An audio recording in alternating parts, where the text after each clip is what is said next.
Welcome to the Redbeard Embodiment Podcast. I am your host, Alex Greene, and I'm on a mission to bring the power of embodiment to people all around the world. In this podcast, we explore how embodiment practices, trauma healing, and knowledge about the human nervous system can help us find our ground, discover new sources of meaning, and create connection in an ever-changing world. The deepest change is embodied change. All right. Hello, everybody. Good morning. It's Sunday morning here in Boulder, Colorado, and it is Sunday late afternoon in Germany, where my guest, Liza Kimble, is presently. But I am excited to sit down today with Liza Kimble. She's a colleague of mine in the TRE world. And works with TRE tension and trauma releasing exercises. But she does pretty amazing work connecting that work also with fascial work, both in humans and in horses. And she is an educator. She does quite a bit of travel.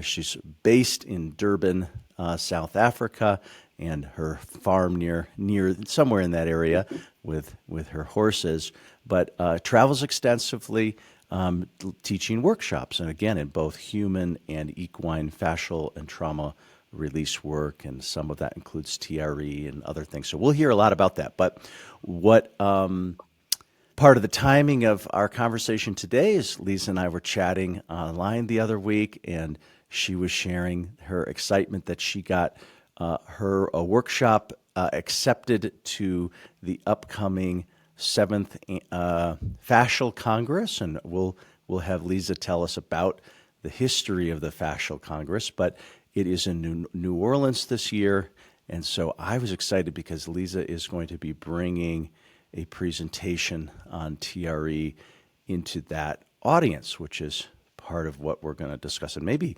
actually right now I'm just going to try sharing my screen and pulling up this exciting little thing that, all right, yay, her abstract was accepted to the 7th International Fascia Research Congress. So that is so wonderful. Anyway, Liza, thanks so much for taking time for a conversation today. Sure. Thank you so much for inviting me, Alex. Thank you. Yeah, awesome. Look, I'll probably get more into your background later, but give us just a little bit of your background. What got you into your work in general? Like, take us back in time a little bit. How did you find TRE? Just give us a little backstory of you and how you ended up sort of in this particular slice of your professional work. It's pretty funny, actually, especially how I came to TRE. I got into the massage world very early on, as I pretty much the year after I left school. I started working with massage therapy and different types of massage therapy, got very involved in sports massage, and yeah, I did a pretty mean, hard, rough, intense massage for a very long time. And yeah, I mean, now I think I'm on 32 years of doing body work, and didn't work with horses yet at that point. I really wanted to. I wanted to actually study equine physio. That would have been my original choice of work. But in South Africa in the early 90s, there was no way of that happening. So, yeah, I just kind of fell into the massage world. It felt very natural. I was strong. I could do it. It was easy. And I loved the anatomy. That was something I was completely obsessed with. Did reflexology. That kind of led into a little bit of TCM, as we would call it now, and those kinds of things. Yeah, and then years down the line, kind of doing the same thing, having 3 little kids, and just finding that my profession was really just feeling a little like it was great for 2 days that people would feel a lot better. And, you know, they're coming for pain, they're coming for chronic pain and stress. And as much as I was trying to figure out different things to help them, I didn't feel it was really working. Great. They were great for 2 days. And of course, it's great for business. Same people are back every week. They love you. They come, whatever. But I was like really feeling like I'm completely missing something here. And I was very lucky to have met a guy called Douglas Heel who taught me about activation, psoas activations and full body activations. But for me, the psoas connection was the most effective. So that already shifted a whole lot of stuff. And of course, people were feeling super emotional. Well, wait. Me too. My first SOAS work was sort of what got me into this in general. So tell me about, but I haven't really heard that term before, SOAS activation. Mhm. So can you share just a little bit about that? Yeah, so that's when we would use manually, we go in and just, well, back in those days when I was taught it, we went in really hard Mm, and like squished mm, down into where the belly of the psoas is. And we would just hold that yeah, until the people would report. Well, they're probably half vomiting at this point, but they're kind of reporting that they're feeling less pain. And then we would do a lot of going deep into the iliacus against the yep, iliac crest. And that to this day yep, has been one of the most profound pain relief lower back psoas activation. So the idea was to push on the belly. you're speaking my language. Yeah, this is me too. This is my world too. Oh, I Yep, just love it. good. It Keep going. works every time. Yep, And yeah, and yep, just holding it, and then once the release came, obviously people feel a lot better. So now yep, the way I do it is completely different, but that was back then. And it was profound yep, because we were doing this with top athletes in the course, and we could just see the difference. And so that yep. completely changed my world. And I felt it was really effective, and my clients were, the back pain was going. They were feeling so much better. Everything was better. Yep. And strangely enough, David was coming to Durban, and he was going to do a work. David who? David who? David Who's who? David? David Never heard of Berceli. David. Never heard of David. Dr. David Berceli was coming to Durban. Um, Okay. Now, I had never read a book of his. I had never heard of tremoring. I had zero idea Yeah. about anything about tremoring or David. Mm. And so this is kind of fresh off the SOAS course. So three of my really good friends, including Douglas Hill, who've done the SOAS course, said, there's Yep. this guy coming. You need to go. You need to go to his course. And I was like, that was super weird that three of my now becoming close friends with him and two others said, you got to go. And I was like, okay, well, if the universe says 3 times you got to go, you got to go. So I went, having no clue why I was going and what it was about. And my eyes were on stalks. It was, what? So his theory obviously spoke straight to my heart, and I was like, boom, yes. Yeah. And he mentioned the SOAS. What year was that, This Liza, was for you? 2009. So I qualified in Okay. 2010. Yep. So I think it was, 2008 or 2009. Yep. Yep. Cool. Cool. Yeah. And then Yeah. So yeah, you were struck. You were hooked. I was hooked. Yeah. Well, besides besides, you saw, and I remember because I did his train. I found it in 2013, and like sort of the identical experience. I don't need to go into it, but yeah, same.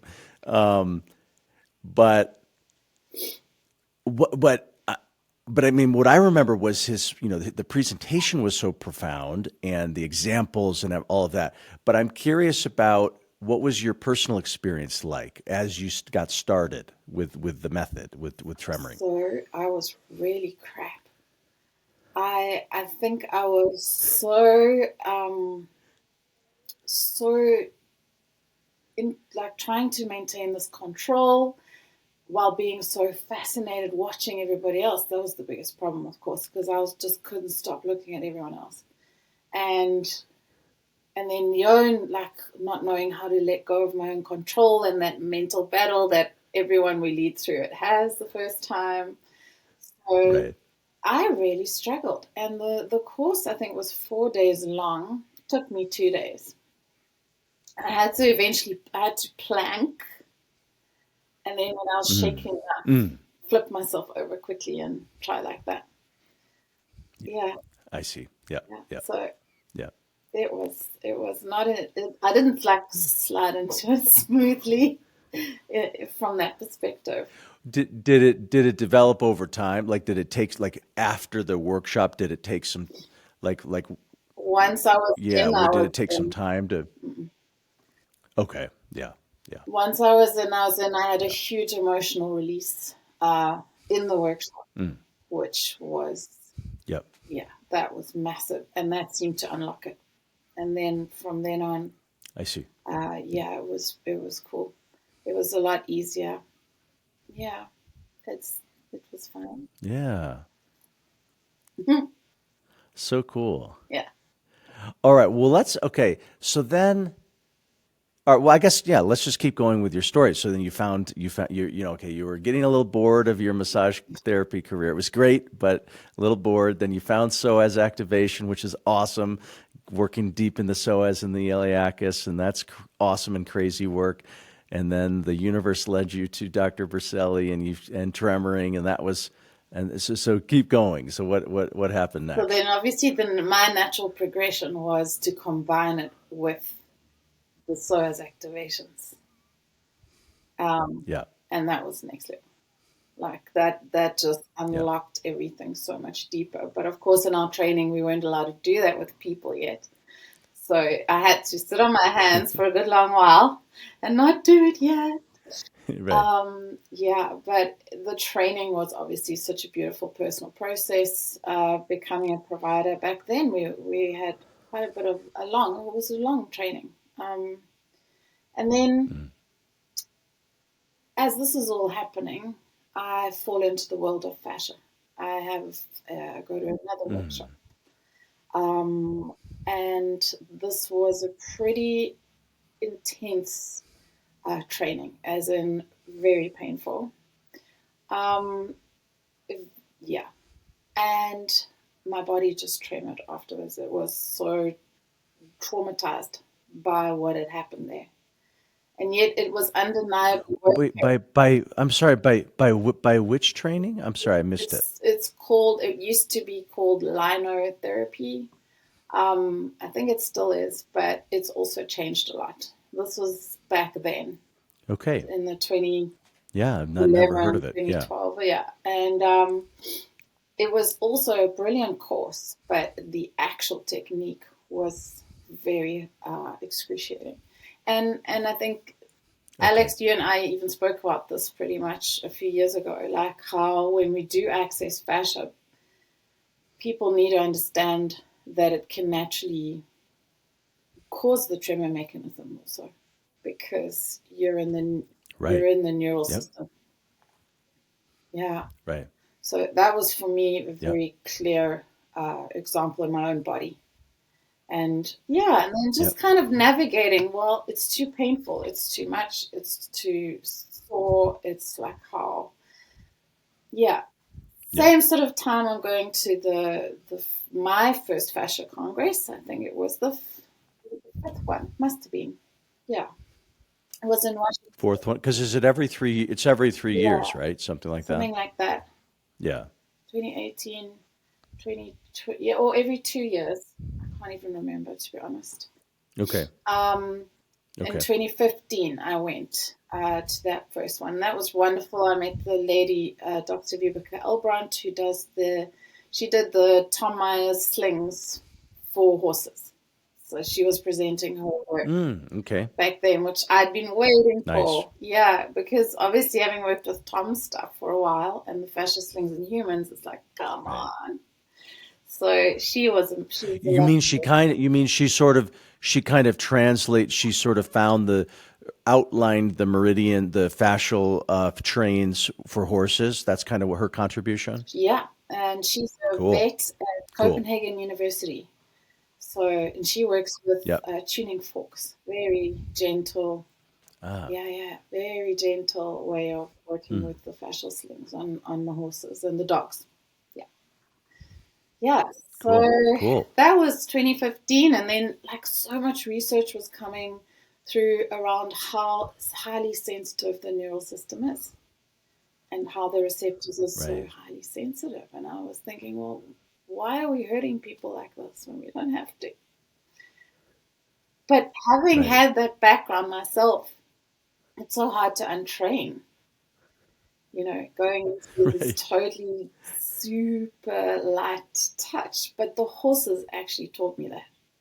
They were Ah. amazing teachers. So I started to do fascia work with them, but when it was Right. too firm, initially they were like, lady, no, definitely Yeah. not like this. Yep. And so I would try a Okay. different way. And then I figured out a pretty easy solution to my problem. And they would start to tremor if it was gentle. The horses would start to Yeah. tremor? Yep. Yep. Yep. And so Yep. it started to fine tune my touch that anything too hard, you kind of miss this beautiful in between world between the Mm. layers. So Mm. taking the science of what we were learning, I also went to summer school in 2016 and 2014 in Germany, where we were being taught by Yeah. people like Carlos Deco and Robert Schleip, and Tom was there. Right. And they were teaching us personally.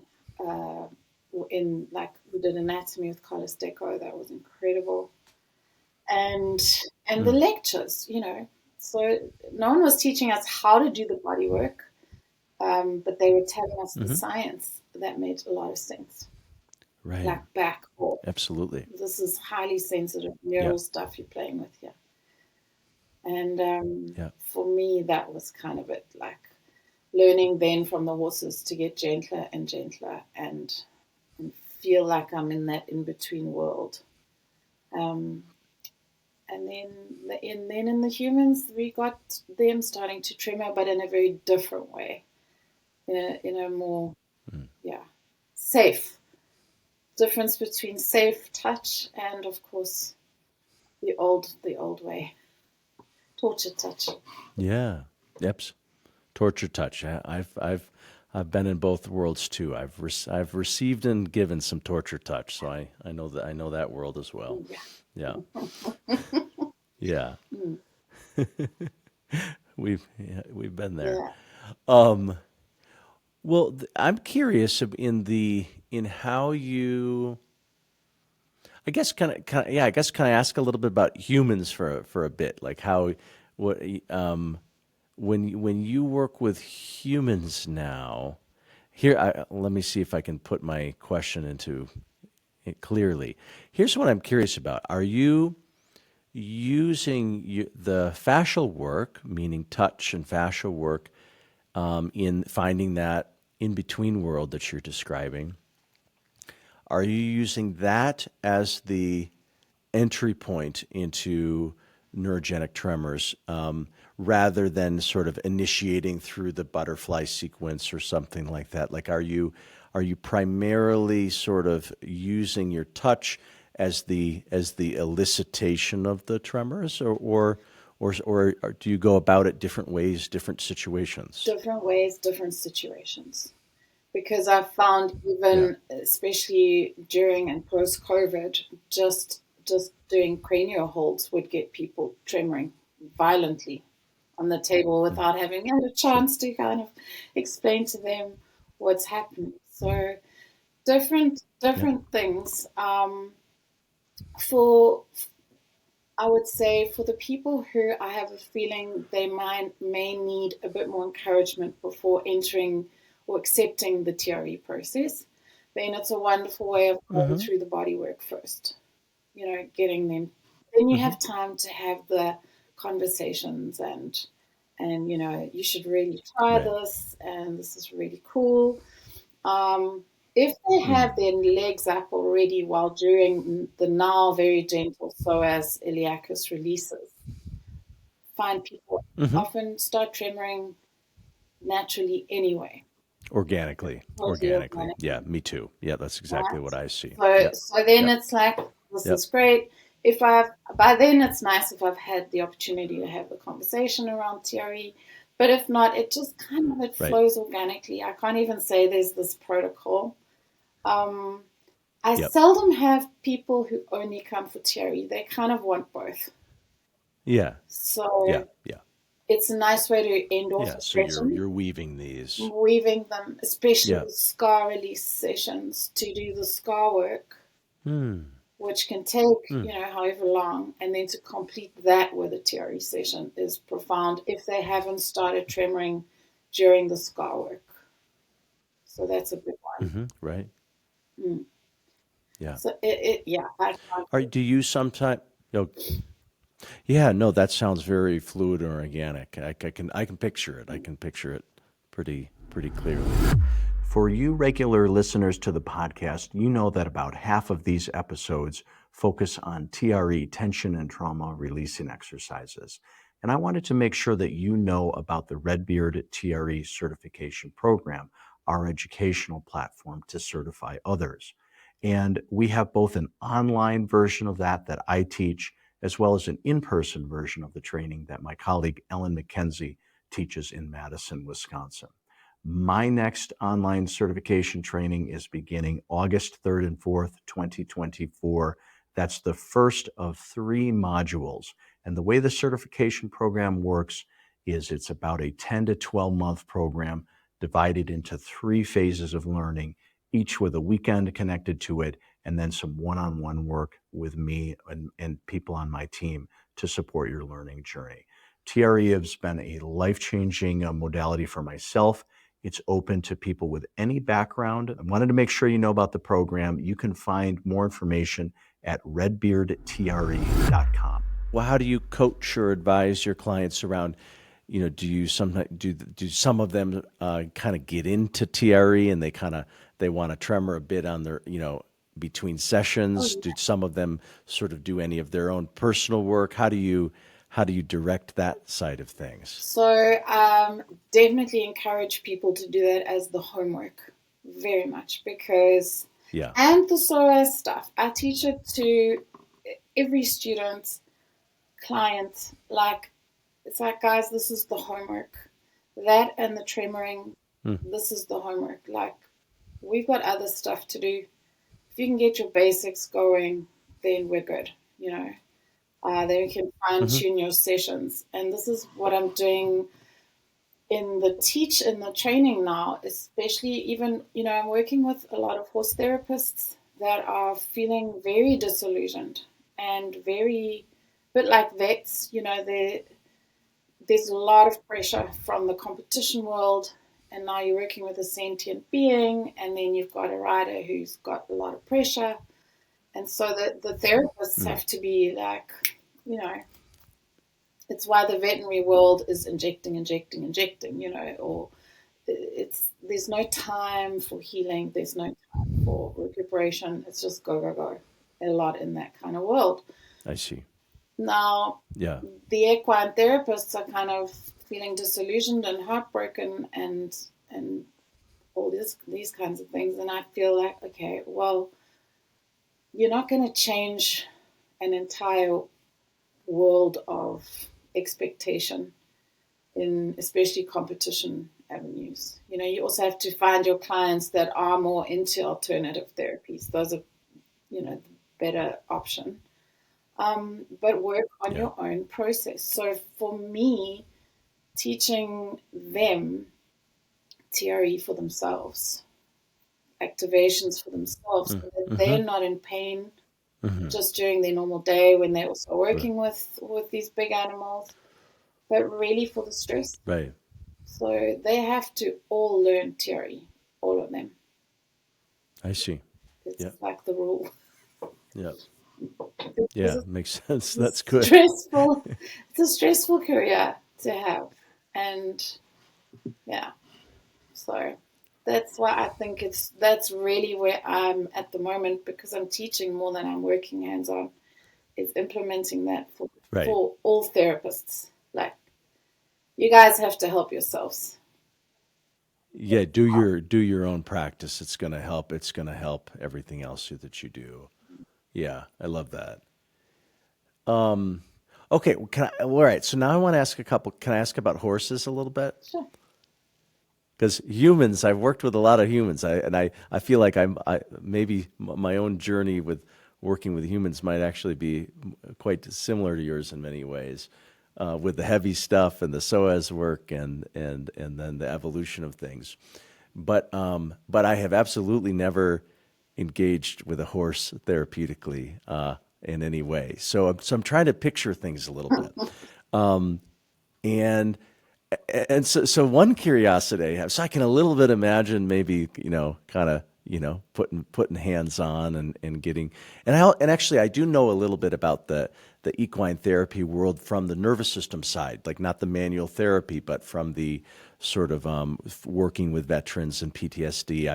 I've learned a lot about that world, so I have a sense of that therapeutic use, and the sort of the amazing sensitivity of horses, so I know that that's a massive component of things.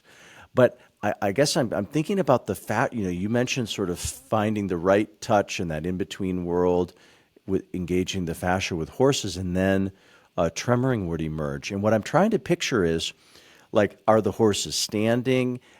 Is the tremoring happening like locally where you are? Do horses sometimes have a full body tremor the way we do with TRE? What position are they in? Like, help me imagine this a little bit. Okay. Would be cool if we could like lay them on their backs for many things, including the psoas. Really. Totally, totally. It would be cool. All right, I was hoping maybe that's what you do. You get them to roll over on their I back. wish.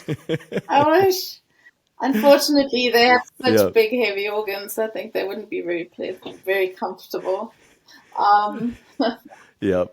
yeah. So, actually, the very first time that I did this experiment now um, was when I got back from my summer school, actually in 2014 at University of Ulm. Mm, And I thought, how would I do this mm, on horses? I think I'm finally going to just like get this right. Um, yeah. mm. And so I started to work with the touch actually going against the head, because that Okay. gave me this sense of, oh, I'm in. I'm in. I don't know. You understand that feeling Mm. when you're in. You're in. I do. I know exactly what you mean. And Yep. Yep. and that very quickly got me in. And then I was Yep. just kind of experimenting with different forms of touch, like more slow and then a little quicker. And they definitely both did different things. But this horse that I was working on had been Mm. highly traumatized. It was a racehorse, and it had had a really rough time. I mean, most of them have a bit of, it hasn't been easy.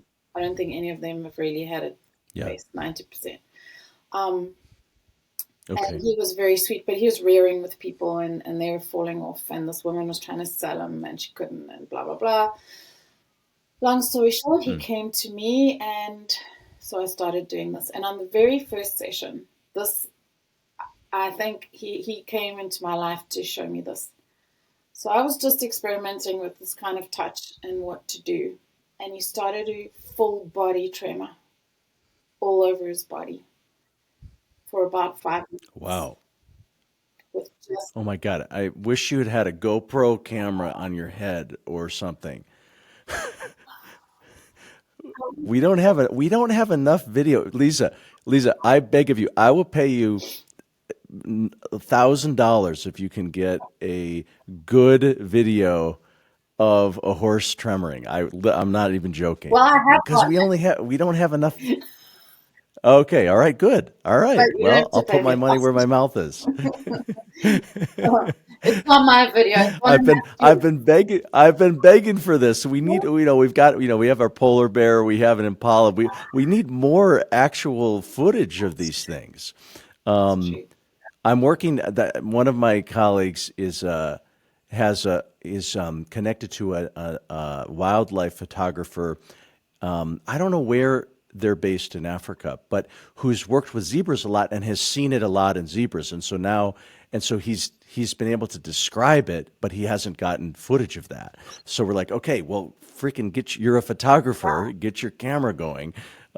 So anyway, keep going. So this horse started having full body Full tremors. body. And I was like, well, Yeah, obviously I know what's happening here. So it was exactly the experiences that I'd been having in my body, he's having now. Um, and that blew me away. So I gave him a week between sessions, and I did the next one the next week. And this time I was expecting the same response. But I didn't get it. I got like very mild vibrations, much less, like just a little bit. And then the third session, he just really had some fasciculations on the top of his back, and that was it. right. That Yep. was it. Wow. But That is so he cool. had a complete, not, I can't say personality change, because when he was with me and just in the field and we weren't putting pressure on him, we weren't riding him, we weren't doing anything with him, he was very, very sweet. He was like at the bottom of the herd. Yeah, I actually had to take him out at one point because he's being so bullied. So I knew he was a sweet guy. I see. He wasn't an aggressive Yeah, horse at all. But we were yeah. riding him with halters on, just a halter, bareback. The kids were riding him. My partner was riding him, and he's not a rider. And he was like, "Doesn't this thing go any faster?" Through the forest. He was just epic. And that was 3 sessions. And I was like, Incredible. what? That's an incredible story. It was, and no, he just obviously by releasing that huge amount of fear and, well, everything that we released. Oh my gosh. Yeah, totally. He had a full discharge He had experience. a full, Well, can I ask a question in that first session when he had the full body trembling all over, did it I mean, of course, you were working, you had connected into the fashion, you were mm, engaged. Did did his tremoring persist like if you went hands off, would it I did continue go hands off. uh, I went hands off once it started and I just uh-huh. observed. Yeah. And then it kind of Yeah. went like calmed down, and then I went on the other side and I Mm, did it, and then it like kind of came back, mm. and then I just left him I stand see. and tremor. Okay. I just watched because I Wow. couldn't believe it. I was a bit like, wow, I didn't realize this would be That possible. is amazing. Yeah, so he Wow. was my big teacher. He came in to teach me that, and unfortunately, we lost him 6 months later to African horse sickness, which is Oh, terribly sad. But it's yeah. clear to me that I needed such a Had, strong visual, and he just gave that to me. And it's not. I've maybe seen it to that degree. I think twice personally. okay. Yep. It's Yep. not something that's the Wow. norm anymore. So yeah, yeah. So it's not always sort of a full experience. You've seen it maybe twice. Have maybe some of your students have reported it here and there. So I I'd don't say I've know. got one film Yeah. for you. That's a student of mine that managed to Oh, get it right. good. Oh my God. Oh, oh my God. All right. All right. I'm Yeah, chomping at the bit yeah, to use a horse so metaphor. cute. Yeah, Um, But so are there sometimes, so it sounds like, once in a while there's these full discharges, maybe a little similar to when we watch these videos of the Impala or whatever. Um, and then there's sometimes there's tremoring that's what, a little bit more local perhaps, or we or, can have local, or 90% of the time deeper. okay. That's what's crazy. Like, if I would love to do the research, um, there is definitely something much deeper going on, and you can see it in their eyes. They're like processing, and then there's a lot of muzzle tremoring, a lot of muzzle, and the eyes are going, and then they kind of twitch, and Wow. that's all the time. Like that's I and I see. think it's breed specific because thoroughbreds and Arabs, the Arabian horses and the thoroughbreds are really they are more highly nervous. They're more like a little dog. We don't Okay. see the Okay. Labrador Yep. Yep. tremoring as much as the Jack Russell. It's that. Right. Correct. Yep. So, Yeah. Interesting. mm, mm, Yeah. Yeah. It's interesting. Yeah. That's such a good example with dogs that there's, there's different, that the different breeds are more quivery and trembly. And it makes me think about, I've never really thought the this much, but human. about sort of yeah, in humans, the diversity of humans. There's humans that our nervous systems are not the same. But that's an interesting thing to reflect on. Mm, yeah. Yeah. And I mean, they've had their, Well, you know what we'll do? tell me. Yeah. Go ahead. No, I was just going to say all the Yeah. thing that the domestic animals have in common is the interaction with the crazy humans. So, Right. we're making Yeah. their nervous systems not as Yeah. regulated as they should be. Yep. That's a good point. Mm.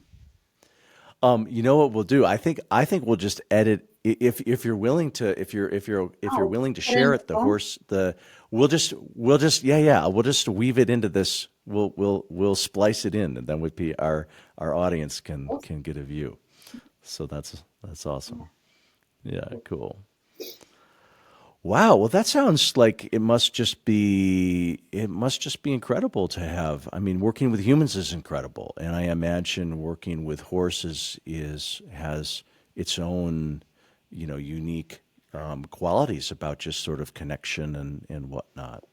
It's Yeah. what I think my biggest wish would be, and I'm actually working on putting my equine course fully online.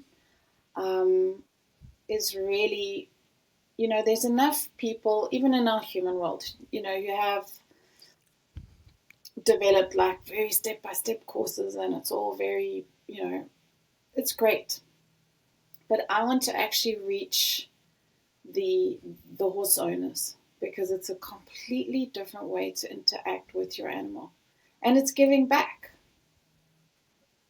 Even in the world, like you say, with PTSD and the soldiers and the people having equine therapy where the animals are giving to the humans, it's like it's their natural things to give and be of service Right. to us. But I kind of feel like that's all good and well, and it is amazing and it works, and I'm not knocking it.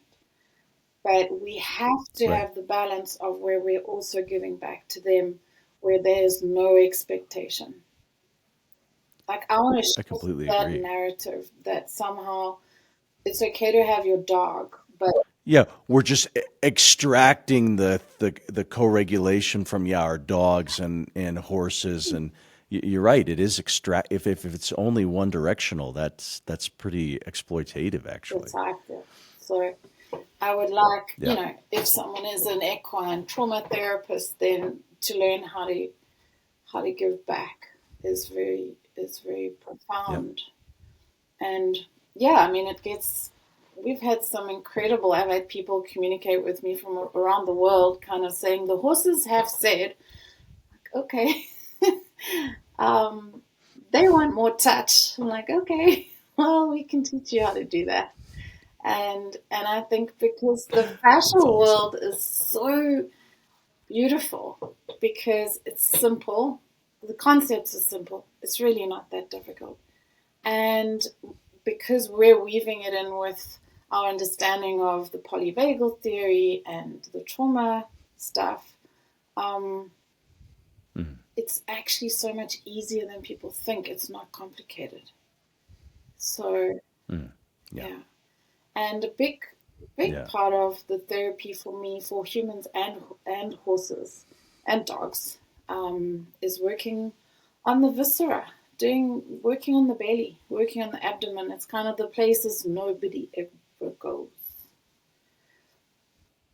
Yeah. And that's amazing to watch with animals, I especially how believe they it. respond. Yeah. Yeah. So Hmm. it's pretty cool. Hmm. That's awesome. Mm. Um, hmm. And the scar release, of course. That is something people don't Right. even think about. Um, I mean, animals get branded also. Yeah. And all the castrations, and all the spaying. Yep.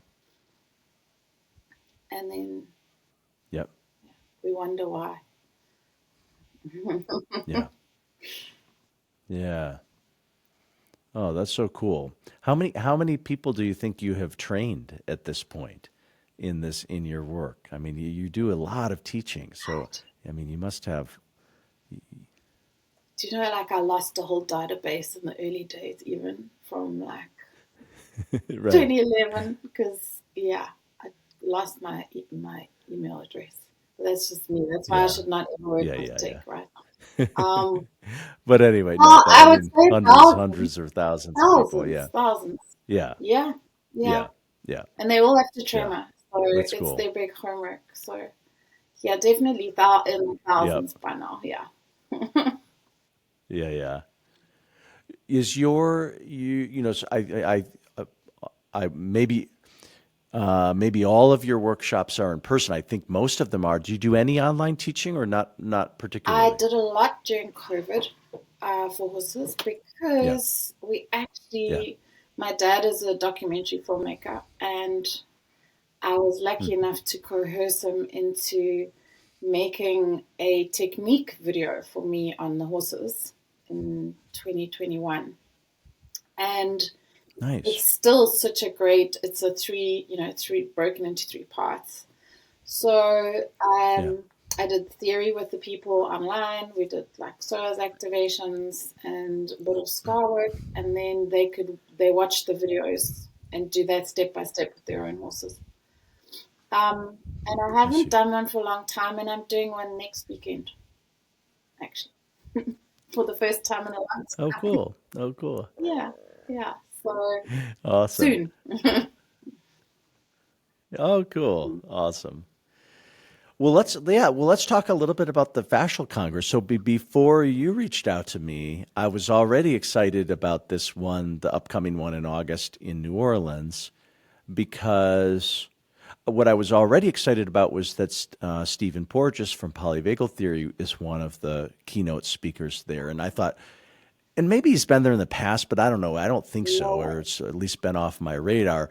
Yeah, and so I thought that was a big deal because I'm I mean, in fact, this whole sort of neurogenic integration website and project that I'm working on with Siv, the Norwegian colleague, it's about our goal is sort of like, hey, can let's make sure that the fascial people are talking to the tremoring people, are talking to the craniosacral people, and basically, can all these wisdoms be in, and they are, I mean, of course they are in dialogue, but can there be more of that, so there's just cross fertilization? So when I saw that Dr. Porges would be there, I was like, great, good, because now we have the polyvagal theory talking to the people who are, really moving forward at the science and understanding of fascia is such an important thing to understand scientifically and apply it sort of therapeutically. So I thought that was a really good sign. And then you reached out to me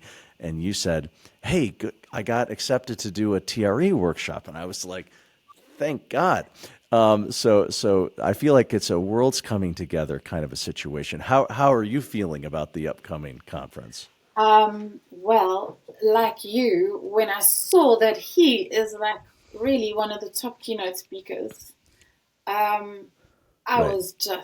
I was beyond myself because this is what, like you say, this is what we've been waiting for. And also, can I just say, if you Google, I don't know if I'm knocking people in Germany here, it's nothing to do with you personally, but if you Google the polyvagal theory here, it's kind of says, oh, not too sure. Google search actually doesn't really bring up that much positive stuff. And because there's so much of Okay. the science here, like if I've told my students, I say, oh, Google polyvagal theory, and then they come back and they're like, well, guys, this man has written hundreds of books. He's like, there's no way. Just, he's the man. Anyway, long story Right. short, we've got our German scientists coming together with our American scientists, and this is what the Fascia Congress makes. It's what makes them so special. Is it's clinicians, it's Right. scientists, it's medical personnel, it's from everywhere, and they have these Right. conversations. And I see he's included that he's saying, it's in the fascial interoception, da, da, da. And it's just great because it's like, it's what we've been waiting for, and he's going to be doing it. Right. So I'm super happy, very, very happy to have him. Yeah, I think there are only 7 keynotes or Cool. 6, and he's one of them. Yeah, that's wonderful. What was the process like for you to apply? And Aha. So yeah, we had to submit. It was quite a lot of paperwork to fill in to kind of say what do you want to do and which kind of thing would it fit into. So hands-on workshop for me was the thing that made sense. And then I could have done the equine yeah, as well because there's I could have done veterinary perspective. I'm obviously not a vet. right. But then I thought, at the end of the day, TRE, to bring the TRE world to the fascia people, that's pretty cool. I don't think anyone's got that on their radar yet enough. I mean, of course, there are many, Right. but. Right.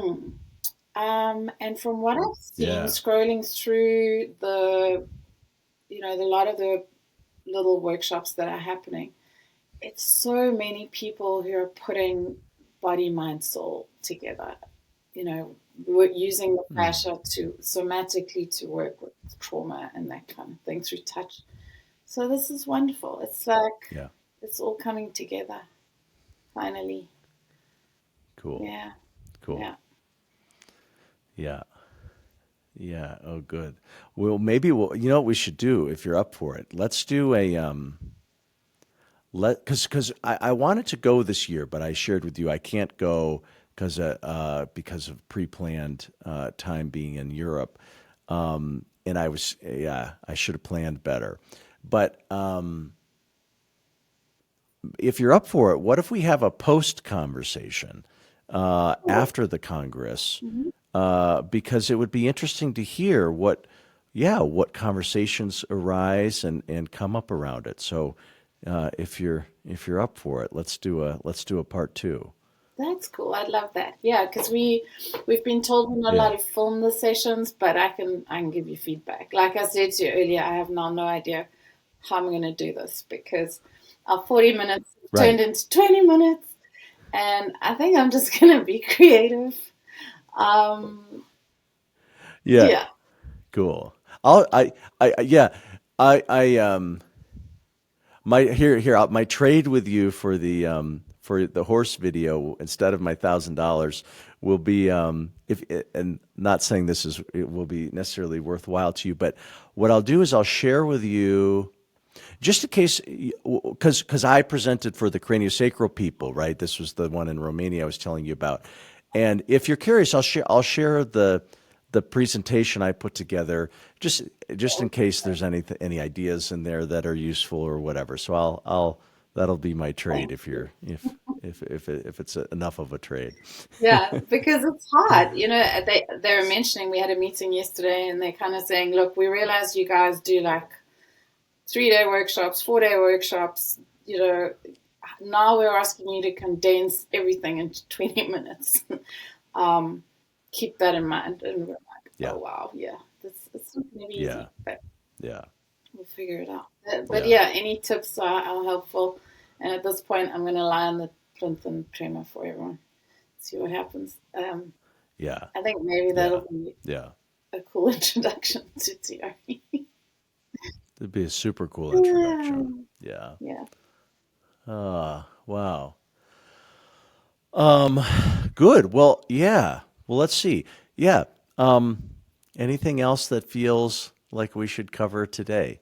Anything upcoming for you, or any new emerging directions or interests, or Hmm. what? Um, yeah, I want to develop a whole new workshop around the human algorithm.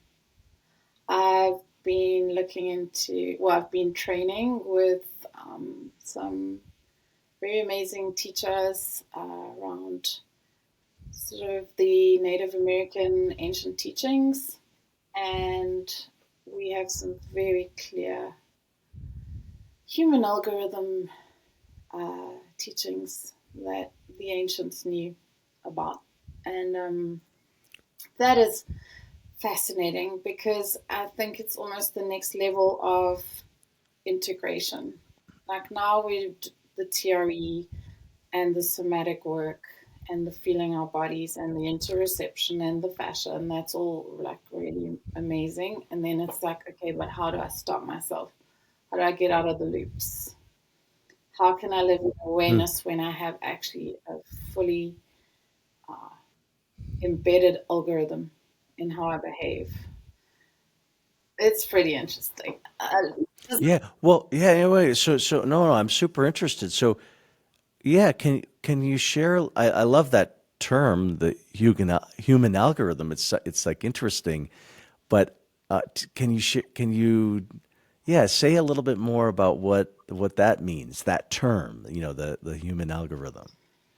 Well, it's a little bit out there, right? So I don't know in the audience how many people are into woo. So let's just go for it. A Oh, we all have varying degree. We all have at least a little bit little of bit of woo. woo, and Okay, I'm awesome. no. Because nice. Yeah, because it seems to be connected to our star signs that we kind of come into this world and then we have very specific um,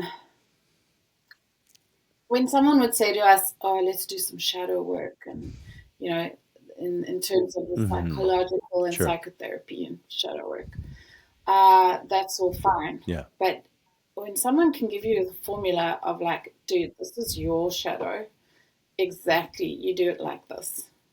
This is how you spin out. This is when you're Is your it wait? victim. Is it like is it related? Have you heard of human design? But everyone Is asks it me similar to that? everyone asks me this. That's super Okay. interesting. Now, then I had to Google the human design guy, and I see he kind of has his Okay. own download, um, which is Okay. fascinating. Okay. So it's not that. It's not that. It's Yeah. not that, but it sounds like it's like when Okay. you put the human design stuff on top, even the Enneagram stuff, they all kind of line up. Sure. They have a thing. So, Okay. so this is, Okay. yeah, and this is from the twisted hair tradition of shamanic Native American people from South and North America, the people of Turtle Island, where you live. So it's I it's see. Yep. very Yep. old.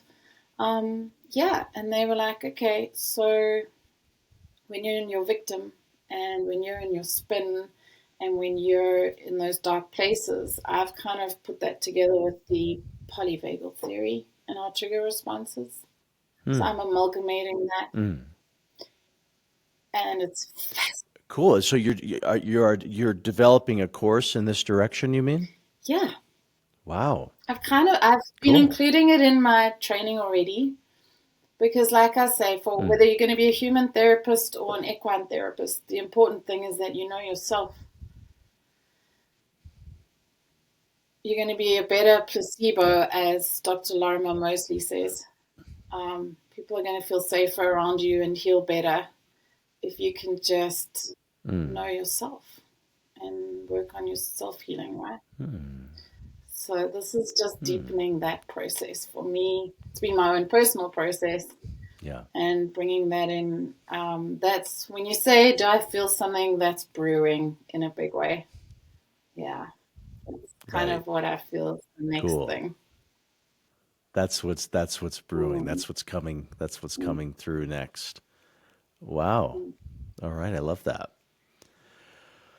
Well, what if we land here? This has been awesome, and then I'm glad we have this idea to do a follow-up conversation so we can hear about the Fascial Congress work and the meeting of different worlds coming together there. But Lisa, no, this has been yeah, really lovely to hear about just your own journey and evolution and how you've been guided by curiosity and important teachers and just how things have unfolded and no, what a lovely description of how you have worked with humans and horses and the work you're doing teaching others. It's very inspiring. Thank you, So Alex.